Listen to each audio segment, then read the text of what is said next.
What's up guys, c'est Moutmout. Aujourd'hui, je vous présente un modèle incroyable. Vous l'avez vu avec le titre, je vous présente un modèle à moins de 10 000 canadiens. Juste ici, on a une BMW 328i 2011.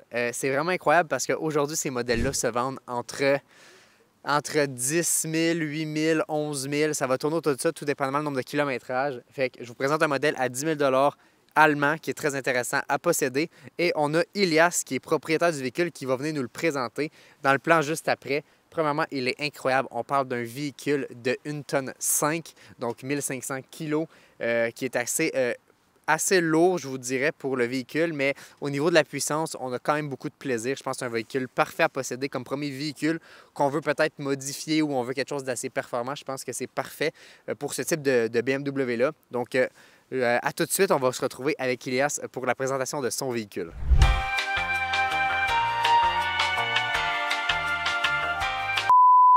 Donc, juste avec nous, on a juste ici Ilias. Bonjour, bonjour. Bon, vous le connaissez, Ilias qui fait partie du podcast Plein Gaz, qui fait la plupart des vidéos avec moi, qui est un de mes bons amis. Puis, premièrement, Ilias, pourquoi tu as acheté une BMW 328i, surtout de 2011, comme premier véhicule personnel? Ben, ce qu'il faut savoir, c'est que certes, c'est peut-être mon premier véhicule personnel, mais c'est certain que j'ai appris dans l'ancien Honda Civic à mes parents.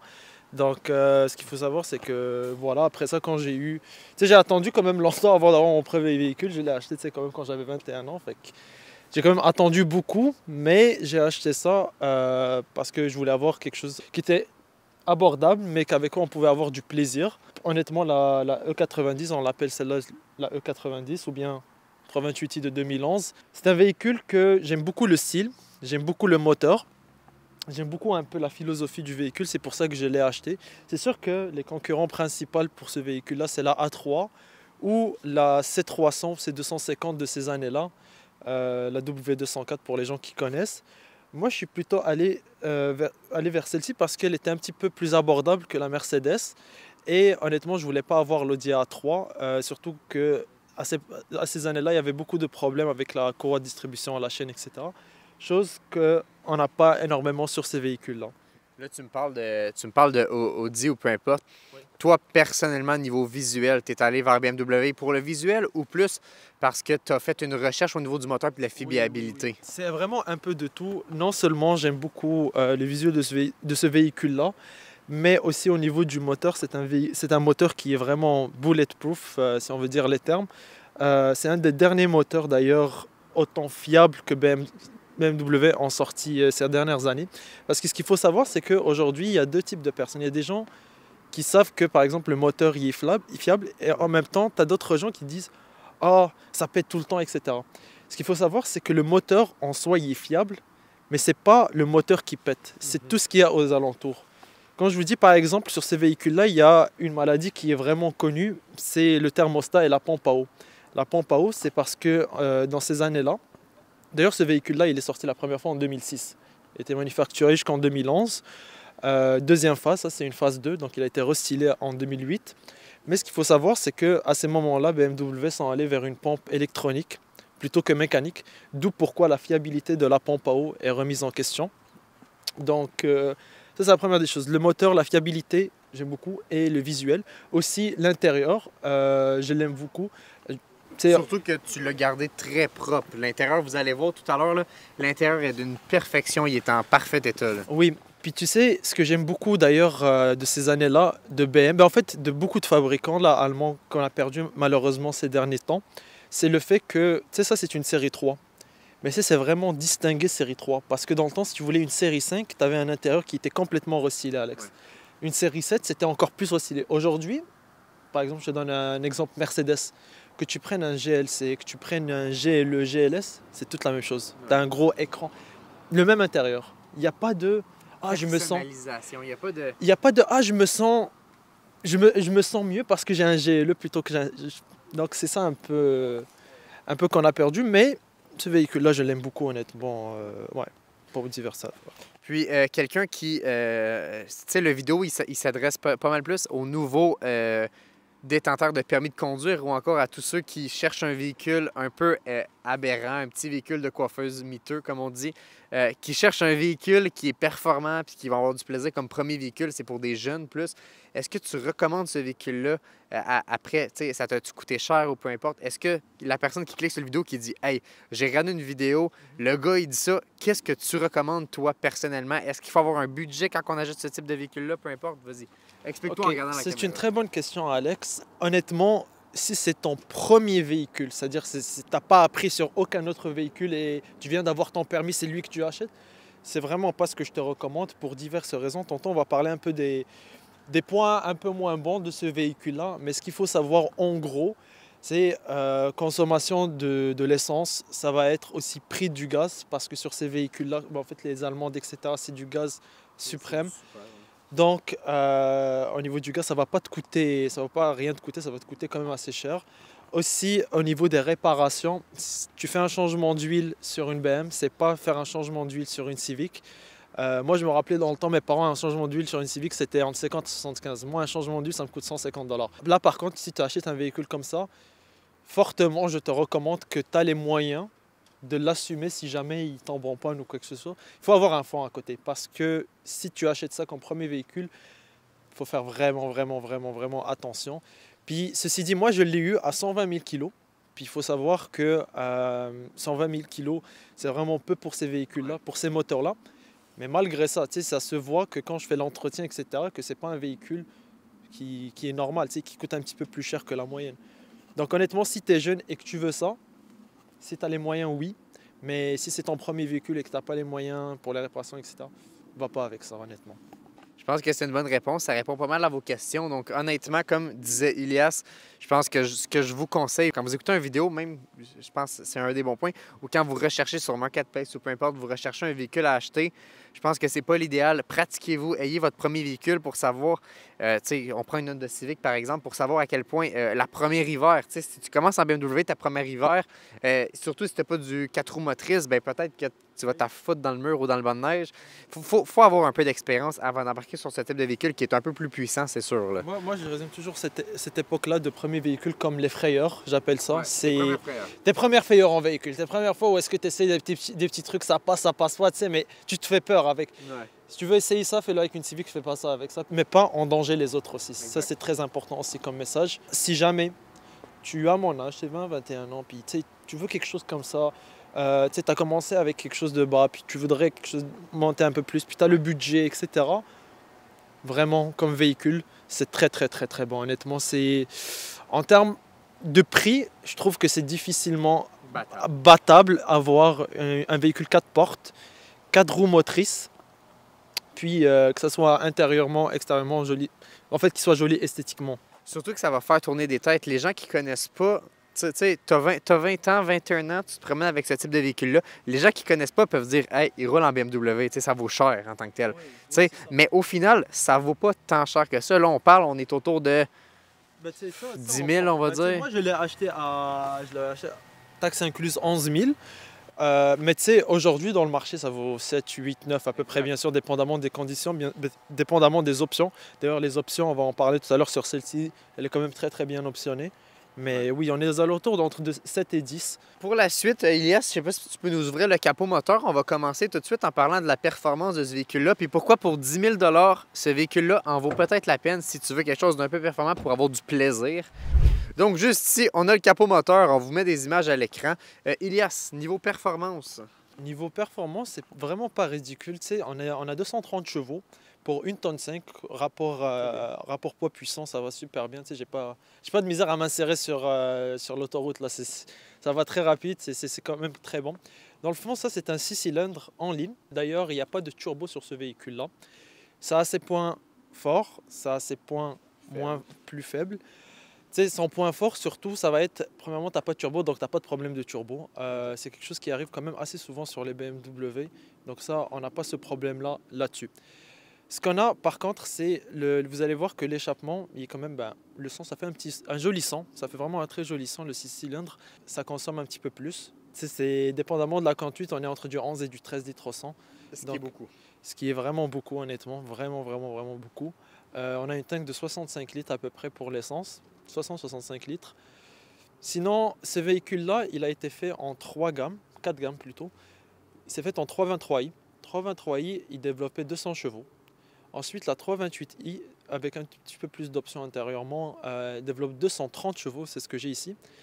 Là, ensuite, on passe sur la 335i, qui a un moteur différent de celle-ci, que elle, la 335i, elle a des turbos, et la 335i, elle développe 300 chevaux.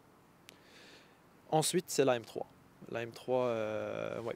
Qui est une M3. Oui. Puis aussi, j'ai dit la 335i, elle avait des turbos, mais c'est seulement en 2011 qu'ils ont mis des turbos dedans. Sinon, les anciennes, entre 2010 et 2006, ils n'avaient pas de turbo.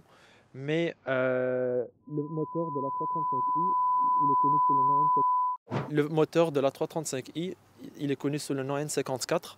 C'est pas un moteur extrêmement fiable. Lui, vraiment, le moteur n'est pas très fiable.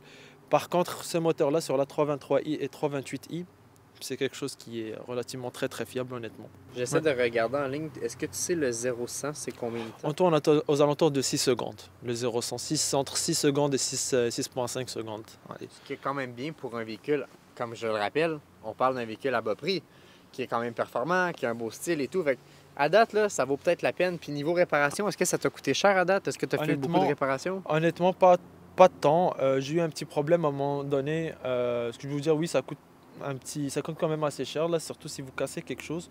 Mais à part ça, je n'ai jamais eu de problème mécanique du véhicule, donc je peux pas te dire sur des gros travaux sur le véhicule. Mais sinon, bien sûr, c'est comme je dis, c'est tout ce qui va être entretien. Si tu es capable de faire tes changements d'huile tout seul, c'est excellent, tu vas vraiment sauver sur le prix. Sinon, si tu vas chez le garagiste, tu dois t'attendre à entre 100 et 200 $, dépendamment du garagiste. Moi, c'est à peu près 150 $ que je paye pour un changement d'huile. Filtre à air. Ouais. Parfait. Fait que, à l'instant, on va vous revenir tout de suite avec la présentation extérieure du véhicule. Fait que présentation extérieure, on va y aller très simple. Sur BMW, honnêtement, on n'est pas dans quelque chose de très long. Au niveau du capot moteur, c'est assez ordinaire.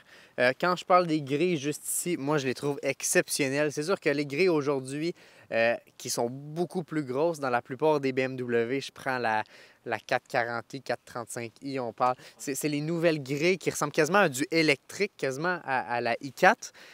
Honnêtement, dans ces modèles-là, moi, je les trouve magnifiques. À date, j'ai rien à dire. C'est sûr que ici, le chromé, j'avoue que j'aurais peut-être une préférence de le mettre noir. Mais à ce moment-là, c'est qu'on parle d'un chrome d'élite. Mais pour ce type de véhicule-là, un chrome d'élite, ça le fait très bien, honnêtement. Oui. La petite plaque avant, j'avoue, une petite préférence, honnêtement. Ça, c'est une vraie plaque allemande en plus. Oui, c'est ça. C'est une vraie plaque européenne. J'avoue que ça rajoute un petit style de rajouter la plaque en avant. C'est pas tout le monde. C'est pas 100% légal au Québec. C'est pas... En fait, je pense que c'est pas légal, mais c'est très toléré, honnêtement. Exact. Puis aussi, ce qu'il faut savoir, c'est que je l'ai mise parce que j'avais des trous, parce que c'est un véhicule qui venait de l'Ontario. Puis j'aimais vraiment pas. Et donc, ils ont une plaque avant. Ils ont une plaque avant. Honnêtement, si elle venait pas d'Ontario, qu'elle avait pas trop, je sais pas si je l'aurais mis directement. Non, c'est ça. Mais là, étant donné que les trous étaient déjà faits, il fallait juste que je visse la plaque. Puis exact. Terminé, puis ça m'enlève le fait d'avoir des trous, puis ça rajoute un joli style. Donc, les phares, juste ici, c'est des phares Angel Light. Pour ceux qui ne savent pas, je vous mets une image à l'instant. Merci Jay, by the way. Shout out au monteur. Des Angel Light, c'est juste le contour, ça fait un style incroyable. Moi, je trouve que ça vient percer. Quand tu as ça dans ton rétroviseur, je suis désolé, tu changes de voie, tu laisses passer. Surtout le soir, comme dit Elias. C'est juste exceptionnel. Au niveau des phares, c'est ce que j'adore de BMW. C'est ce qu'on retrouve à l'avant du véhicule avec le logo BMW qui est toujours très propre, comme d'habitude. On va se diriger vers les roues. Les roues du véhicule, les mags qui sont juste ici. Elias a fait un changement dernièrement. On est tombé sur du aftermarket. Juste ici, c'est des RWC. C'est pas ceux d'origine, mais ils sont magnifiques, honnêtement. Juste ici, est-ce que tu sais c'est des combien de pouces? Je pense que c'est des 17 pouces, si je me trompe pas. C'est des 17 pouces. 17 pouces, c'est pas du low profile, c'est juste du ordinaire. C'est des beaux mags, c'est des belles branches aussi. Moi, j'aime bien ce style-là. Peut-être juste le cap éventuellement à changer pour le logo BMW qui va faire un gros plus. Ça, c'est mes jantes d'été, mais l'année prochaine, sûrement, je vais changer les caps pour mettre ceux de BMW. Au niveau freinage, c'est pas exceptionnel, honnêtement. C'est pour avoir déjà essayé la A3 de ces années-là, ça freine beaucoup plus. J'ai jamais eu la chance d'essayer la C300 de ces années-là pour le freinage, mais c'est un point faible de BM et beaucoup de gens qui ont des BM le savent, le freinage c'est pas le meilleur point. Par contre, c'est un X-Drive, puis l'hiver ici est rude, vraiment. Ouais. Et c'est tellement plaisant juste à conduire en X-Drive parce que vraiment, je me suis jamais fait prendre quelque part, genre dans un banc de neige, ni rien du tout. Là. Ouais. C'est un Ce vrai qui est un plaisir. gros avantage. Ouais. Donc, on va vous présenter l'arrière du véhicule à l'instant.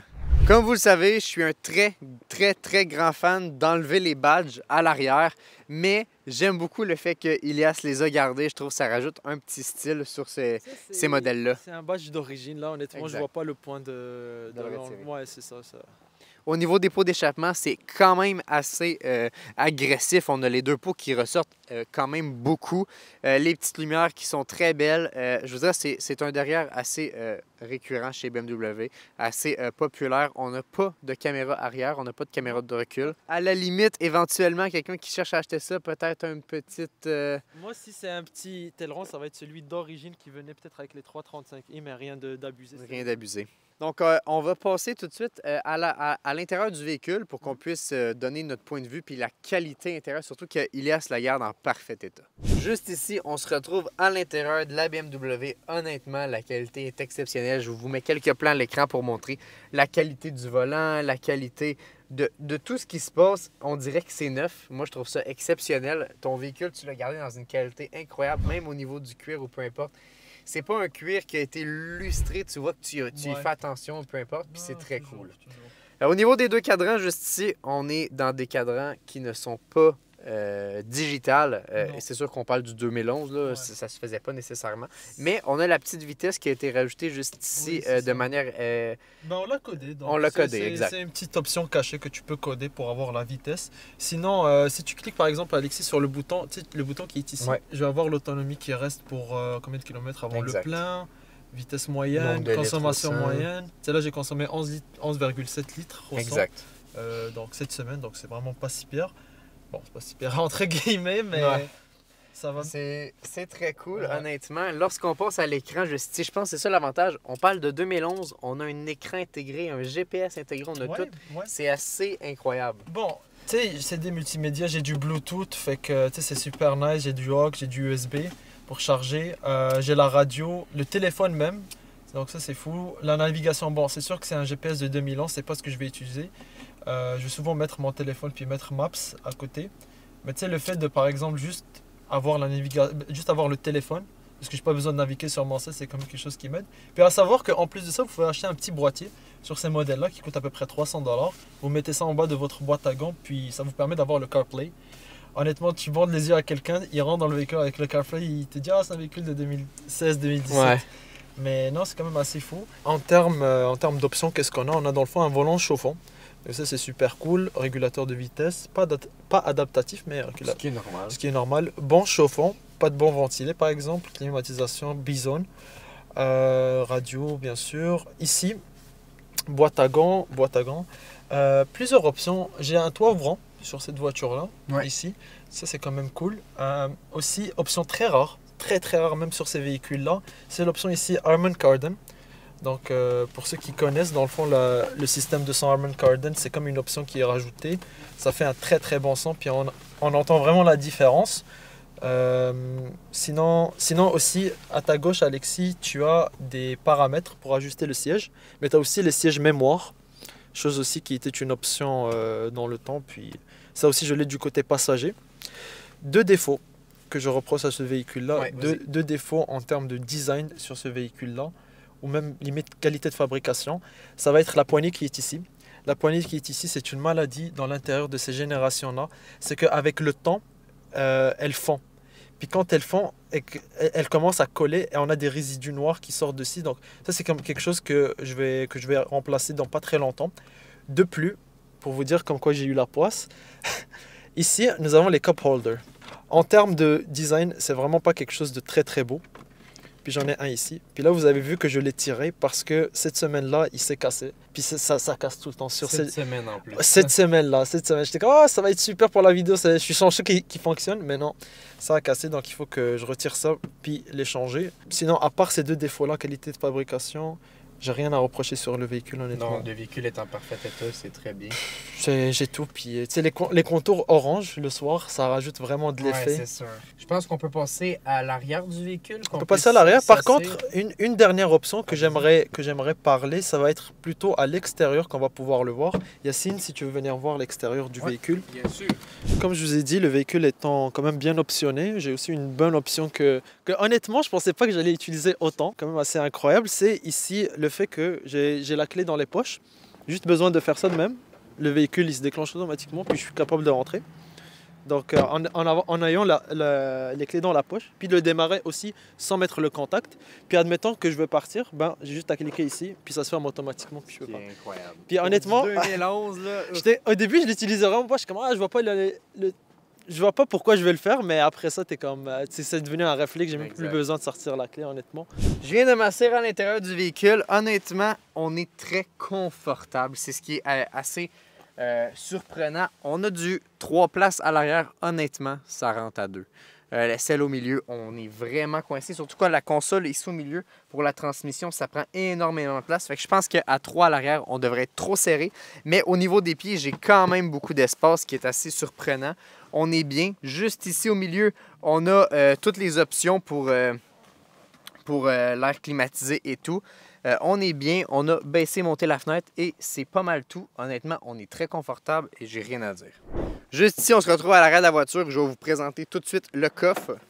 Fait qu'on va venir ouvrir la valise juste ici. On est sur une valise assez grande, honnêtement. C'est assez profond pour que j'aille toucher le fond. On est dans un intérieur gris que je trouve très beau, honnêtement. Je trouve ça magnifique. On est à 460 litres. Juste ici, à l'arrière, en dessous, tout simplement, on n'a pas de pneus de secours. Par contre, on est assez profond pour mettre du rangement. Je pourrais quasiment en faire une glacière, honnêtement. C'est assez surprenant. C'est une belle valise. Grosso modo, ça ressemble à ça. Ça rentre une coupe de sac. Je pense qu'on va passer un test drive pour savoir à quel point le véhicule peut pousser et à quel point il devient intéressant.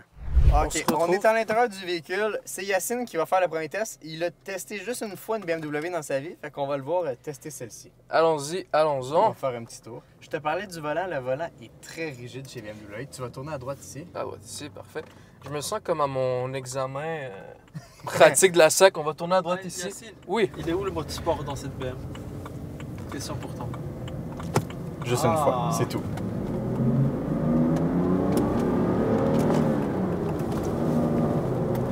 OK. C'est vrai que le volant, il est un peu plus raide. Ouais, Il faut que je très tire un raide peu chez BMW. plus. Hein. Ah, j'aime le bruit par contre. Ici, tu vas pouvoir faire une petite accélération. Ah, tu dis? Oh, c'est un beau son, là. Le fait qu'on n'entende pas de turbo, c'est ça qui vient rajouter du son. Il y a du torque, tu sais. Ouais. Ouais, ça tire instantané. C'est La combien prochaine là? fois, ce que tu essaieras de faire, c'est genre peser, tu vas voir que... Paf. C'est bien, hein? Ça chatouille les oreilles, disons. Ouais. J'aime ça. Honnêtement, la conduite, elle se fait vraiment bien. Ouais. Étant le propriétaire d'un véhicule allemand, c'est ça ce que j'adore, c'est que vraiment le volant est vraiment straightforward, très précis également. Ouais. Juste tu tournes, il tourne, que ce soit gauche, que ce soit droite, peu importe. Responsive as well. Petit point négatif que je dirais, c'est vrai qu'il est un peu dur. Ouais. Fait qu'il faut vraiment que je force. Pour avoir conduit, c'est la deuxième BM que je conduis de toute ma vie. Honnêtement, c'est pas aussi mal qu'on le dit. Mais Certaines tu te personnes... dis que t'achèterais ce véhicule pour 8000? Pour le C'est prix, sûr que absolument. oui, c'est Pour le prix, incroyable c'est pour ça, le oui. prix. Pour 8000 je veux dire, Non, seulement c'est t'as le un concept véhicule... de la vidéo, t'as un Exact. véhicule incroyable pour ce prix-là. Là. Exact, pas juste ça, mais non seulement le prix, effectivement, premièrement, est abordable. Surtout aujourd'hui, tu vas aller faire financer un véhicule, dépendamment de où est-ce que vous allez, vous avoir le taux d'intérêt aussi qui embarque là-dessus. Ouais. Mais pour le véhicule, vous avez aussi un véhicule, il ne faut pas oublier, de luxe. C'est quand même BMW. C'est quand même une série qui offre un prestige, si on veut, de plus. Exact, à ce niveau-là. Tout en étant assez sécuritaire avec les options également. On a mentionné, je crois, tantôt qu'on a des sensors en arrière aussi. Oui. Plein d'avantages aussi à ce niveau-là. Mais aussi, il ne faut pas oublier que, oui, le véhicule ne coûte pas cher, mais aussi, on a le côté sport. Ouais. Tantôt, on l'a vu, quand je l'ai monté, justement, on a quand même un peu senti la puissance que le véhicule offrait. Et si toi, tu cherches un véhicule, tu as créé cette vidéo-là parce que tu cherches un véhicule à bas prix qui va avoir une performance, je pense que c'est le véhicule parfait. OK les boys, c'est mon tour, je suis à l'intérieur. Bon, Yacine est très grand, fait qu'il va falloir que je m'avance un peu. À toutes les fois que je conduis la voiture à Elias, je trouve que le volant, c'est exceptionnel au niveau de la force. Là, je suis pas en mode sport, puis c'est une accélération normale, je vais te dire. La suspension est smooth, là. Je me sens pas lancer à gauche, lancer à droite. Même si je fais ça, là, c'est pas direct. Tu vois ce que je veux dire? C'est smooth. Ouais, exact, c'est ça. C'est vraiment le fun à ce niveau-là. S'il y avait une chose... Oh. Vas-y, tu peux parler en même temps. Hein? C'est quoi l'affaire, la chose que tu adores le plus dans ce véhicule? La chose. S'il y avait une chose que tu Attends. devrais aimer- Je vais faire mon accélération, puis Elias va répondre après. Il a même fait voler mon téléphone. Ah, j'aime trop. J'aime beaucoup trop ce véhicule-là. Ouais, fait qu'on se retrouve sur quelque chose qui est vraiment très cool à conduire. On a une bonne accélération, on a du fun, on consomme beaucoup aussi. Je vais juste vérifier vite fait, tu sais, avec 2 petites accélérations en mode sport ou peu importe. On était à 11,7 litres au 100. On est toujours à 11,7 litres au 100. Fait que c'est bon, ça change pas trop. C'est déjà bon signe. On s'est stationné juste pour finir parce que la caméra, elle a eu trop chaud. Mais on va reposer la question, Elias. C'est quoi la chose que tu préfères dans cette BMW? Impératif. La chose impérative, honnêtement, ça serait la conduite. La conduite est vraiment très agréable sur ce véhicule-là. Puis la conduite rassemble un peu tout, l'accélération, le son, le comportement du véhicule.